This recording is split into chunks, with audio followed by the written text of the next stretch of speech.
الحمد لله فاتح أبواب الفضل الذي تقصر العقول عن إدراكه، ومنجي من تمسك بعروة رجائه من هلاكه، والموذن للملتجئ إليه بخلاصه من فتنه وآفاته وفكاكه. أشهد أنه الله الذي لا إله إلا هو وحده لا شريك له، وأشهد أن سيدنا وعظيمنا وحبيبنا وقرة أعيننا ونور قلوبنا محمدا عبده ورسوله، أرسله بالهدى ودين الحق ليظهره على الدين كله ولو كره المشركون، فما مضى حتى أقام الدين وصار سهلا واضحا مبينا، فلم تخف أمته فتونا بل عصموا بالجمع عن ضلاله. أما بعد، oluvannyuma lw'okutendereza waakitiibwa jalla jalaaluhu wa amma nawaaluhu, okusaasira n'emirembe gidde eri omutume Muhammad sallallahu alayhi wasallama, qudwa nga Mungu subhanahu wa ta'ala yamutuma nga kyakulabirako mu buli mbeera. Twagadde tutunuulire ku mbeera gye tuyinza okugobereramu omutume Muhammad sallallahu alayhi wasallama ffe nga baddu'aatu oba baddaa'iin. Mu bigendererwa omubaka Muhammad sallallahu alayhi wasallama bye yatulaga mu kukowola kwe mu kukola kwe da'wa, butya daa'i yenna agoberera omutume Muhammad sallallahu alayhi wasallama ebigendererwa bye byalina okubeera nabyo, era nga bye bigendererwa ebya da'wa. Kubanga yatugamba waakitiibwa jalla jalaaluhu wa amma nawaaluhu, qul hadhihi sabiili ad'u ila Allah, bagambe nti lino kkubo lyange nkola yange, ad'u ila Allah, gwe mulimu gwange nkowoola abantu okubazza eri waakitiibwa jalla jalaaluhu wa amma nawaaluhu, ala basiratin, ku buyivu na bumanyirivu, ana wa man ittaba'ani, nze na buli yenna anaabeeranga angoberera. Agamba nti jaa fima yarwihi ibn Hisham an Ishaq عن ابن إسحاق أن عتبة بن ربيع كان سيدا ذا بصيرة ورأي في قومه. مبسيرا ومتم محمد صلى الله عليه وسلم yakatandika omulimu gwa da'wa, embeera eyaliwo mu Makka ffenna twagimanya, embeera y'obukuubagano n'obutakkaanya wakati w'omubaka Muhammad sallallahu alayhi wasallama wamu n'abo bamushirikiina mu Baquraish. Naye Ibn Hisham atuwa ekyafaayo ng'akijjako Ibn Ishaq, atugamba nti mazima ddala Utbata bni Rabi'a, omusajja ayitibwa Utbata bni Rabi'a y'omu ku basajja abaali ab'ebitiibwa abakulembeze mu Baquraish. Yali sayyid, yali kabwejumbira era nga mukulembeze, dha basira, musajja mugezi, wa ra'yi, ng'ayina ebirowoozo ebizimba mu bantu be. Naye lumu qaala fi naadi Quraish, yali mu lukuŋŋaana oba mu miitingi y'aba Quraish, n'abagamba ebigambo bino, n'abagamba nti ya ma'shara Quraish, abange mu aba Quraish, nina ensonga gye njagala okubagamba, mulaba mutya? Nnungi oba si nnungi? Ala aquma ila Muhammadin fa ukallimahu, mulaba mutya mumpe olukusa ngende njogereko ne Muhammadi oyo. Wa a'ridu alayhi umuran la'allahu yaqbalu ba'daha fanu'tihi ayyuha sha wa yakuffa 'anna, mbeeko n'ensonga ze twogerezeganyako naye tukkaanyeeko naye mu bintu eby'edduniya, oba oli awo ezimu ayinza okuzikkiriza, tuyinza okuvayo nga tukkaanyizza, ezimu ayinza okuzigaana, naye asobole okuba nga atuvaako atuleka kubanga atutaddeko akazito kanene nnyo. Faqaalu, bonna bamugamba, ya abal walid, owange gwe abul walid, qum ilayhi fakallimhu, it's okay, kubanga naffe ekyo twakyagala dda, twayagala dda Muhammad ono tumunoonyeza amagezi, atwesonyiye atya, genda oyogereko naye oba oli awo. فجاء عتبة حتى جلس إلى رسول الله صلى الله عليه وسلم. نيه عتبة بن ربيعة يجى اليوم بك محمد صلى الله عليه وسلم ناموتوز مكفبه إلى مبيا يمغامبا أنت يا ابن أخي, owange gwe mutabani wa muganda wange, إنك منا حيث قد علمت من الشرف في العشيرة والمكان في النسب. محمد ekitiibwa kyo ky'olina eddaala lyo ly'olina mu ffe olimanyi bulungi nnyo. Oli wa kitiibwa mu ffe ate ekika kyo famire yo nayo ya kitiibwa. Wa innaka qad atayta qawmaka bi amrin azim. Naye olina ebintu by'otuleetedde, oleetedde abantu bo ensonga ebazitoyeeko. Farraqta bihi jamaatahum, abantu ababadde obumu ababadde awamu obaawudde. Safahta bihi ahlamahum, obalaze nti ebirowoozo byabwe n'entegeera yaabwe gye bategeeramu teyina makulu. Fasma' minni, kakati wuliriza. A'rid alayka umuran, nina ensonga ze njagala okwanjululiza. Tanzur fiiha, wazitunulemu. La'allaka taqbal minha ba'daha, oyinza okubaako n'ezimu zokkiriza ne tukkaanya, buli omu n'ava ku munne. Faqaala lahu rasulullah, omubaka Muhammad sallallahu alayhi wa sallam n'amugamba nti qul ya abal walid asma', ya abul walid, taata walid, qul, mbuulira ensonga ezo zoyagala okuŋŋamba, kanziwulirize mpulire ky'onaagamba. Utbata bni Rabi' atandika namugamba nti ya ibna akhi, mutabani wa muganda wange, ekisookera ddala, in kunta innama turiidu bima ji'ta bihi min hadha al-amr maalan jama'na laka min amwalina. Utbata bni Rabi' yagamba omubaka Muhammad sallallahu alayhi wa sallam ensonga zino nga z'ensonga eziri maddiya ez'edduniya. Buli muntu yenna alina ekigendererwa mu kisinde kye ky'aba atandiseewo nga z'aba asinga okutunuulira. Yamugamba nti bino by'ozze nabyo, bw'obanga ozze ne bino by'otujjidde nabyo, nga ky'oyagala mu kyo otunoonyaamu ssente, oyagala kubeera nti obeera mugagga, tugenda kukukuŋŋaanyiza ssente, totawaana, totusumbuwa, tuleke ku nsonga zaffe ze tubadde nazo, tukugaranti nga tugenda kukuwa ssente. Hatta la naqta, hatta takuna aktharana maalan, okutuusa bw'onaabanga gwa tusinga obugagga, ekyo tugenda kikkolera. Ekyo kimu ku bigendererwa ebikyamu daa'i byayinza okubeera nabyo. Qasdu, ng'ekigendererwa kye mu kukola da'wa okukuŋŋaanya akasente mu bantu, oba okubeera omugagga nga gwe mulimu mwayitira, okubeera omugagga ku mwaliro gw'ensi eno.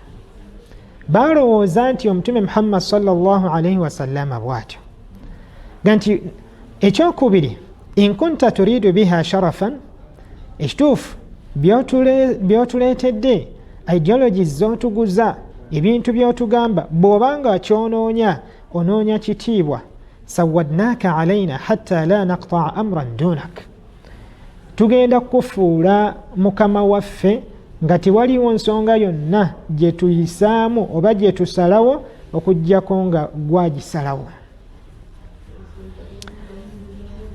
Kubanga ekyo nakyo sifa qabiha, kitendo ekibi ekisobola okutasarraba ne kijja mpola mpola mu bigendererwa bya daa'i. Aga nti wa in kunta turiidu bihi mulkan, naye obanga oyagala bukulembeze, mallaknaaka alayna, tugenda kufuula nga gwe mukulembeze waffe. Wa in kaana hadha alladhi yatiika ra'yan taraahu la tastati' aw ru'ya taraahu la tastati'u raddahu an nafsika talabna laka at-tibb. Either wekibanga tekiriwo ekityo ng'ensonga ndala by'otugamba nti okibwako obubaka era Jibril alayhi salatu wassalamu ajja gy'oli n'obaako byagamba otugambe, wekibanga kirwadde buzibu obukutuukako, tusobola okukufunira abasawo ne bakujjanjaba n'obeera nga otereera, ekintu ekyo ne kirekera okubeera nti kikujjira.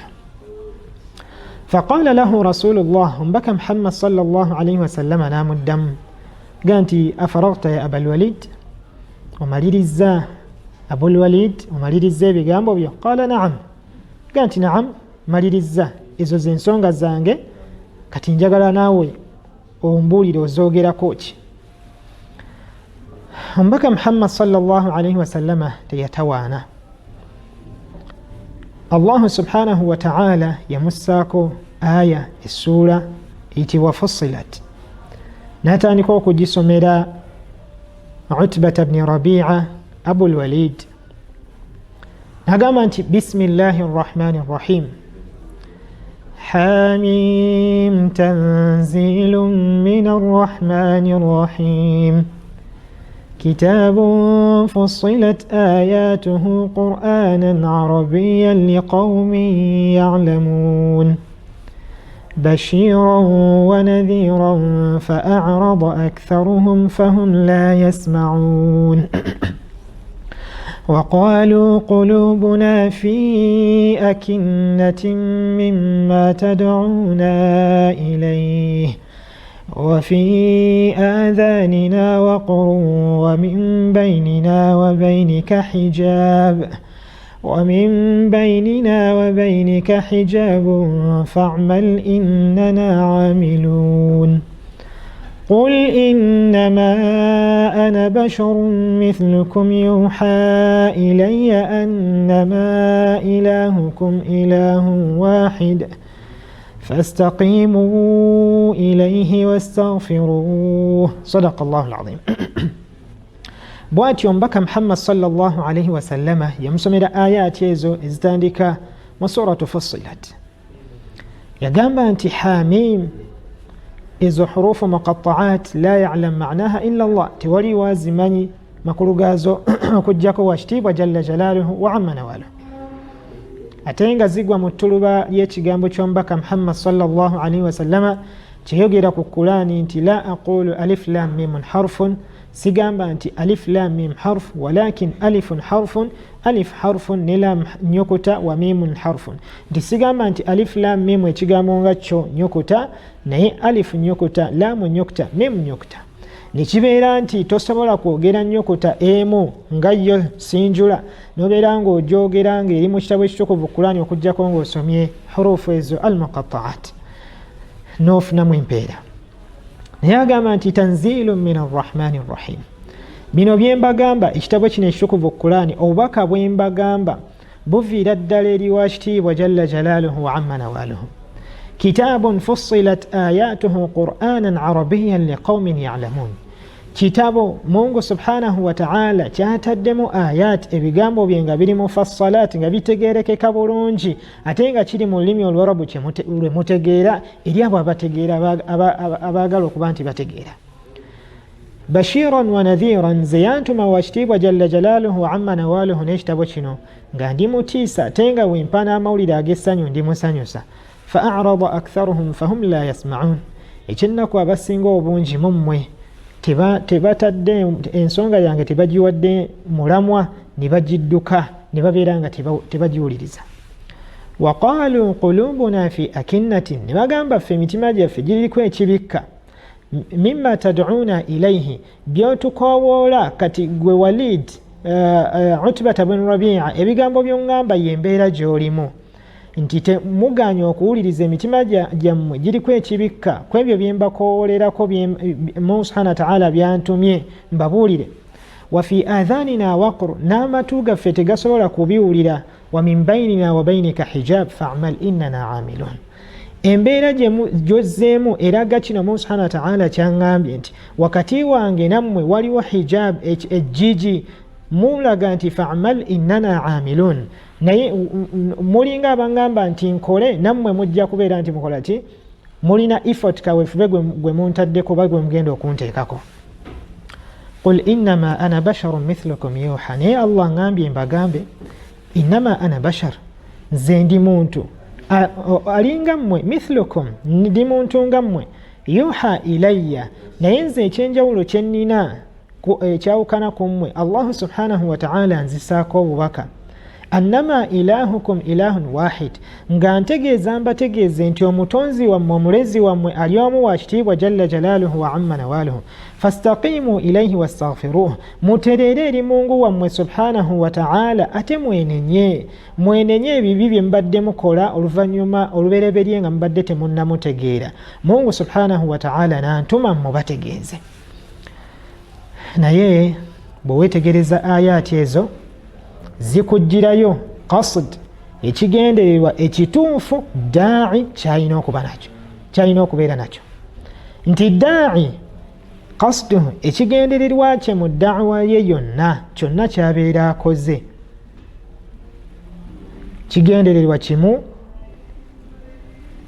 annama ilahukum ilahun wahid, abange mutegeere wa kitiibwa jalla jalaaluhu amma nawaaluhu, omutonzi wammwe ali omu.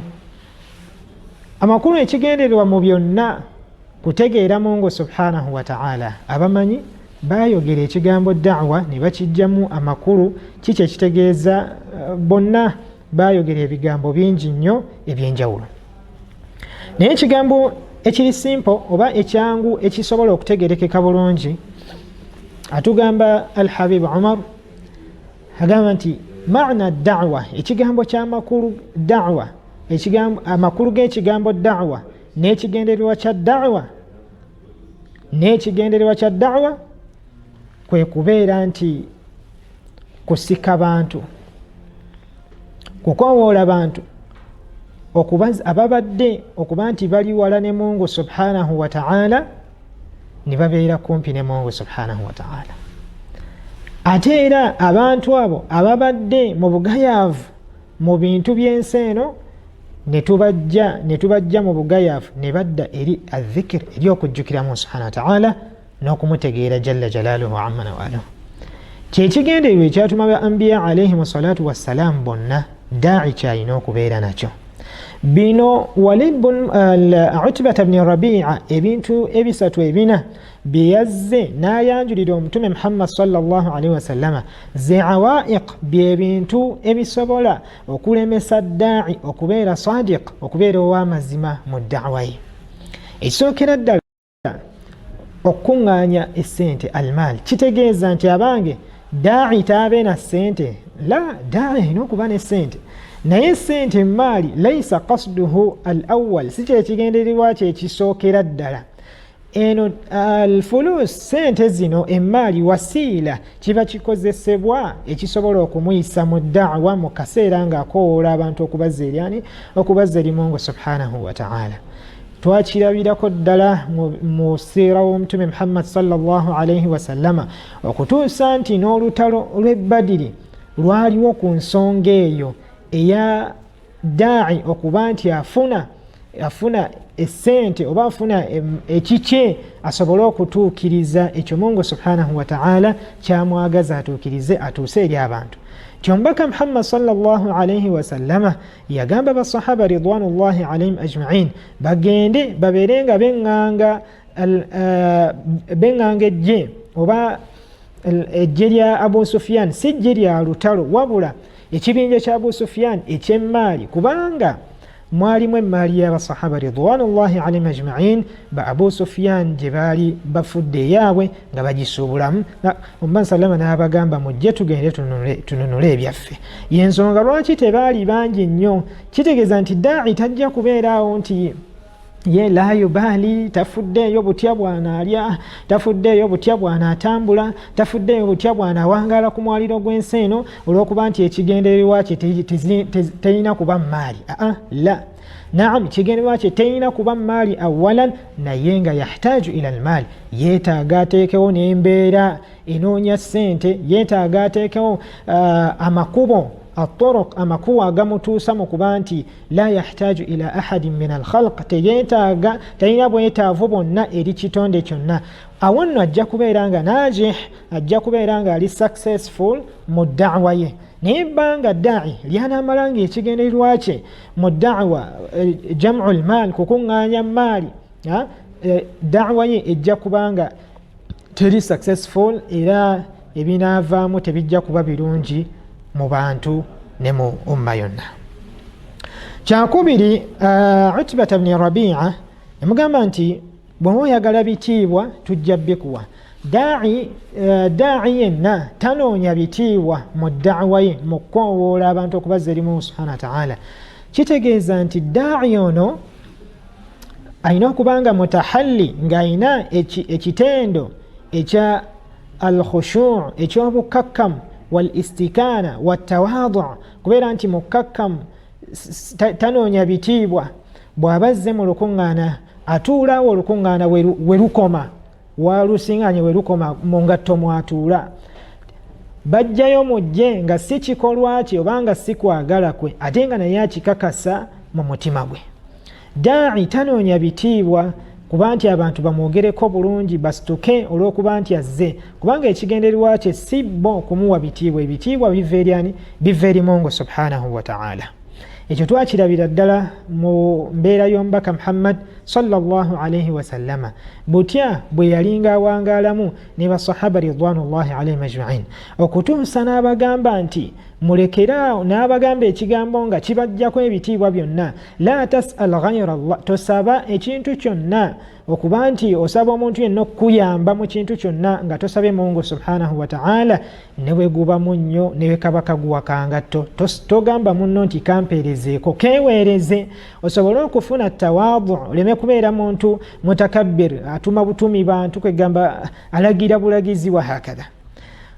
Utbata bni Rabi'a yamugamba nti ekirala obanga oyagala bukulembeze tekibangako mu bigendererwa bya da'wa ne daa'i okuba nti anoonya obukulembeze.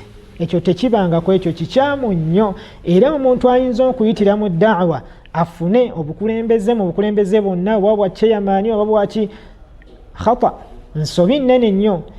Ebyo bigendererwa ebiri wansi nnyo, maqasid dunyawi, bigendererwa bya duniya. Ate ye daa'i yajja okujja abantu ku duniya abategeeze wa kitiibwa jalla jalaaluhu wa amma nawaluhu.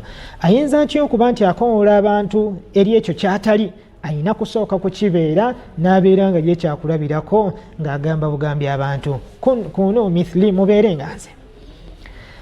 Ebyo bye bintu ebiyinza okuaaqa daa'i ku da'wa ne bimujja ku kigendererwa. Kaakati ate yo omubaka Muhammad sallallahu alaihi wasallam bwe bamaze okumugamba ebyo n'agamba nti hatha laysa, ebyo byonna si bigendererwa byange, kigendererwa kyange kiri kimu, Mungu subhanahu wa ta'ala kye yantuma nakyo, kubeera nga ntegeeza abantu Allahu jalla jalaaluhu wa amma nawaluhu. Omubaka Muhammad sallallahu alaihi wasallam istamar, yagenda mu maaso n'okusoma Qur'ani nga Utba amuwuliriza okutuusa bwe yatuuka ku kigambo ekigamba nti fa in a'radu, naye baba baganye, faqul anzartukum, bagambe nti mbeekesa, mbatiisa, anzartukum sa'iqatan, mbeekesa ebizibu ebiyinza okubatuukako n'amabalaayi n'ebibonerezo ebifaananako nga sa'iqa. Ekibonerezo Allah subhanahu wa ta'ala kye yassa ku Thamud, laddu Mungu subhanahu wa ta'ala gye yassa ku bantu ba Thamud mu kaseera awo yasalawo okubazikiriza. Aadi ne Thamud, Mungu subhanahu wa ta'ala yabazikiriza n'ababonereza. Mbeewaza bwe munaaba muganye ebibonerezo Mungu subhanahu wa ta'ala byayinza okubateekako ku mwaliro gw'ensi eno nga mukyaliko, then n'oluvannyuma nga mumaze okugivaako. Awo Utbata bni Rabi'a yawulira ebigambo ebyo, yamanya nti ensonga al-amru jid, ensonga teriimu muzannyo, ensonga y'amaanyi. Omubaka Muhammad sallallahu alaihi wasallama, Muhammad yali serious. فأمسك عتبة بفيه. عتبة بن ربيعة ناكواتهم وقومتم محمد صلى الله عليه وسلم وناشده الرحم نام ليدي لولوغانا نغانتي محمد نكوي لولوغانا لكراو بيجنبو بيونغامبي بيكمالا يكفي وأن يكف عن القراءة خوفا مما تضمنته الآية من تهديد. olw'okuba yawulira nti ayati zirimu okutiisa n'okulabula n'amanya nti Muhammad ono ensonga yeri wala nnyo, teringa bwe tugirowooza, teri ku bino bye tubadde tulowooza ebigendererwa by'ensi omuntu omulala byayinza okubeera nti aluubirira. Utbata bni Rabi'a yaddayo eri banne, falamma jalasa bainahum, bwe yatuula nabo ababuulire kikyajje eri Muhammad. Qaalu ma wara'ak, bamwesooka ne bamubuuza ojjeeyo ki kyozze nakyo. n'abagamba nti warai ekituufu kyenzize nakyo ekiri emabega wange anni sami'tu qawlan mpulidde ebigambo ma sami'tu bimithlihi qat sibiwulirangako bukyanga mbeerawo ku mwaliro gw'ensi wallahi ma huwa bishir ndayira Allah ebigambo biri Muhammad byaŋŋambye si bitontome wala bisihir ate era si ddogo ya ma'shara Quraish abange mu aba Quraish ati'uni mumpulirize byengenda okubagamba era mu bitwale wa khallu bayna hadha ar-rajul wa bayna ma huwa fihi omusajja mumuleke kubanga intelligence yaffe yonna ngenza okumusosonkola kwegamba okubeera nti muwewaawewa ng'ekituufu bye tulowooza si byaliko omusajja ayina ensonga nnene mumuleke n'ensonga ye fa'taziluhu mumuleke fawallahi la yakunanna liqawlihi alladhi sami'tu minhu naba'un 'azim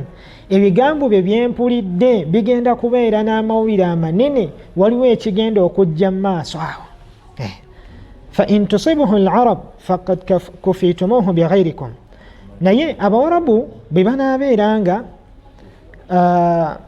bamuwangudde ne bamugjawo mujja kuba mumaze okumuwona naye nga si mmwe abayiseeko omukono gw'okuba nti mumugjawo wa in yadhhara ala al-arab famulkuhu mulkukum naye bw'anaabanga awangudde abawarabu bano obukulembeze bwe bwanaabeera nabo bujja kuba bukulembeze bwammwe kuba mwana wammwe mwaba muzaala wa izzuhu izzukum ekitiibwa kye kijja kuba kitiibwa kyammwe nammwe mujja kuba mufuna ekitiibwa ku lulwe baamugamba nti saharaka wallah Utbata bni Rabi'a omusajja akuloze n'olulimi akugambye ebigambo n'abeera nga akuloga nga akumalamu qaala ya Utba bnu Rabi'a n'abagamba hatha ra'yi fiihi nze eyo yendaba yange kusinziira ku byaŋŋambye ku ye yendaba yange bwe tulina okubeera nti tweyisa naye fasna'u ma badalakum mwe mukole ekiba kibalabikidde okuba nti mukimukola